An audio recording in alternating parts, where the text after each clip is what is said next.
काम करण्याचे नियम हे ईट दॅट फ्रॉग या पुस्तकाचा मराठी अनुवाद आहे. ब्रायन ट्रेसी यांनी लिहिलेलं हे पुस्तक प्रतिमा भांड यांनी अनुवादित केलं आहे. साकेत प्रकाशनने प्रकाशित केलेलं हे पुस्तक मी सायली दरकराठी वाचत आहे. वेळेचे मोठे भाग निर्माण करा. ठराविक ध्येयांवर आपली संपूर्ण ऊर्जा केंद्रित केल्याने तुमच्या आयुष्यात जेवढी ऊर्जा येते तेवढी दुसऱ्या कोणत्याही गोष्टीने येत नाही. निडो क्युबिन. तुम्ही जे सर्वात महत्त्वपूर्ण काम करता त्यापैकी जास्त कामांना पूर्ण करण्यासाठी वेळेच्या मोठ्या अखंड कालखंडाची गरज असते. अधिक उत्पादकता आणि मौल्यवान असलेल्या या कालखंडांना बनवणे आणि त्यांचा वापर करण्याची योग्यता तुमच्या कामधंद्यात तुमच्या आयुष्यात महत्त्वपूर्ण योगदान देण्याच्या दृष्टीने महत्त्वाची असते. यशस्वी विक्री अधिकारी फोन करण्यासाठी एका विशिष्ट वेळ राखून ठेवतात. या नावडत्या कामात टाळाटाळ करणे किंवा उशीर करण्यापेक्षा ते संकल्प करतात की ते तासभर फोन करतील, साधारणतः सकाळी 10 ते 11 वाजेपर्यंत. मग ते या संकल्पावर काम करण्यासाठी स्वतःला शिस्तबद्ध करतात. अनेक बिझनेस एक्झिक्युटिव्स दररोज आपला विशिष्ट वेळ बाजूला काढून ठेवतात आणि त्यामध्ये ते ग्राहकांच्या प्रतिक्रिया घेण्यासाठी सरळ त्यांना फोन करतात किंवा फोन आणि पत्रांना उत्तरं देतात. काही लोक दररोज व्यायामासाठी अर्धा ते 1 तासाचा वेळ निश्चित ठरवून टाकतात. काही लोक रोज झोपण्याआधी दररोज रात्री 15 मिनिटांपर्यंत उत्तमोत्तम पुस्तके वाचतात.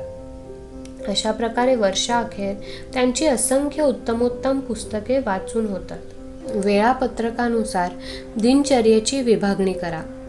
ठराविक वेळेत काम करण्याच्या या पद्धतीच्या यशाचे गुपित हे आहे की तुम्ही तुमच्या दिवसाची योजना आधीपासून ठरवून घ्या आणि एखादा तास कामासाठी एक निश्चित वेळ ठरवून घ्या. स्वतःसोबतच काम करण्याची अपॉइंटमेंट ठरवून घ्या आणि मग ती पूर्ण करण्यासाठी स्वतःला कटिबद्ध करा. महत्त्वपूर्ण काम सुरू करण्यासाठी किंवा पूर्ण करण्यासाठी 30, 60 आणि 90 मिनिटांचे वेगळे भाग राखून ठेवा. अनेक उत्कृष्ट योगदान देणाऱ्या व्यक्ती दिवसभरासाठी आधीपासून नियोजित वेळ राखून काम करण्याची योजना आखतात. हे लोक आपल्या व्यावसायिक जीवनात एका वेळी एक महत्त्वपूर्ण परिणाम मिळवण्यावर लक्ष केंद्रित करतात. त्यामुळे ते जास्त उत्पादक बनतात आणि शेवटी ते सामान्य व्यक्तीपेक्षा दुप्पट, तिप्पट, 5 पट निर्मिती करतात. टाइम प्लॅनरचा वापर करा. टाइम प्लॅनरमध्ये दररोज तास आणि मिनिटांची योजना बनवली जाऊ शकते. हे वैयक्तिक उत्पादकतेसाठी असलेल्या सर्वात शक्तिशाली साधनांपैकी एक आहे. त्या आधारे तुम्ही बघू शकता की एकाग्रचित्ताने काम करण्यासाठी वेळेचे मोठे कालखंड कुठे निर्माण केले जाऊ शकतात. काम करताना फोन बंद करून ठेवा. सगळ्या अडथळ्यांना दूर सारा आणि न थांबता काम करत राहा. काम करण्याची एक उत्तम सवय म्हणजे पहाटे लवकर उठा आणि घरी कित्येक तास काम करा. व्यस्त कार्यालयाच्या तुलनेत तुम्ही अशा रीतीने 3 पट जास्त काम संपवू शकता. कारण कार्यालयात तुम्ही अनेक व्यक्तींनी घेरलेले असता आणि तुमच्यावर फोन कॉल्सचाही मारा होत असतो. प्रत्येक मिनिटाला महत्त्वपूर्ण बनवा. विमान प्रवास करताना तुम्ही विमानात तुमचे कार्यालय बनवू शकता.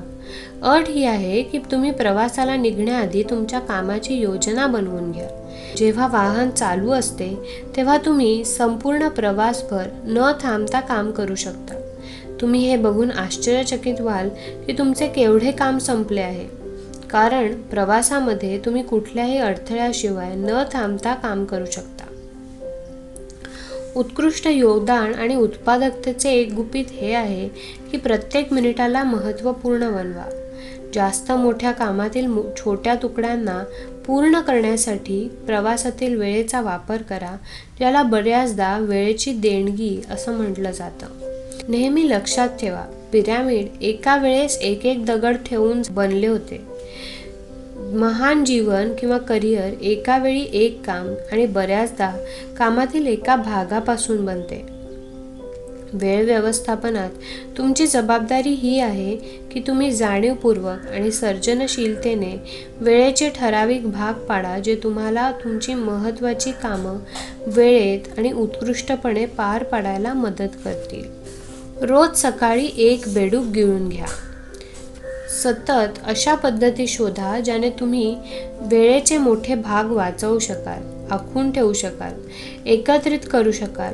त्यांचा वापर अशी महत्त्वाची कामं पूर्ण करण्यासाठी करा ज्यांचे सर्वात महत्त्वपूर्ण परिणाम दीर्घकाळापर्यंत होतील. प्रत्येक मिनिटाला महत्त्वपूर्ण बनवा.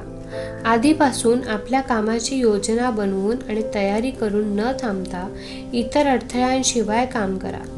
सर्वात मोठी गोष्ट म्हणजे ज्यांच्यावर तुम्ही जबाबदार आहात त्या सर्वात महत्त्वपूर्ण परिणामांवर लक्ष केंद्रित करा.